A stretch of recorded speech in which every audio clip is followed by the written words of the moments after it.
Blackstone Publishing presents Defeating Darwinism by Opening Minds by Phillip E. Johnson. This book is read by John Mclain. To Roberta and Howard, who understood the wedge because they love the truth. Introduction. This book grew out of two conversations. The first was in spring 1996 with friends from InterVarsity Press, my usual publisher. The press was ready for me to do another book, but I wasn't sure I was ready. I had done a book, Reason in the Balance, a year earlier. I had just come back from a long lecture tour. I was immersed again in law school work, and I had a lot of magazine writing to do. I wanted to take my time before beginning another project as demanding as a book. As we talked, however, it became clear that there was one book I needed to write very soon. I had taken on the scientific evidence for Darwinian evolution in Darwin on Trial in 1991, and I had gone into the philosophical, moral, and educational consequences of Darwinism in Reason in the Balance in 1995. Both books were successful and helped to open up a renewed public debate about whether Darwinism is really true.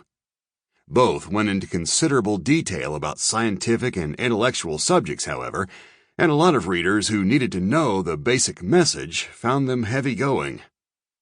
There was clearly a need for a short book aimed at a different audience, one not quite so familiar with university-level subjects. In particular, I wanted to write for late teens, high school juniors and seniors, and beginning college undergraduates, along with the parents and teachers of such young people.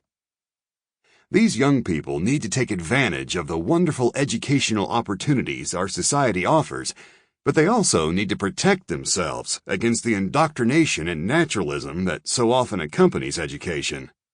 Textbooks and other educational materials today take evolutionary naturalism for granted, and thus assume the wrong answer to the most important question we face.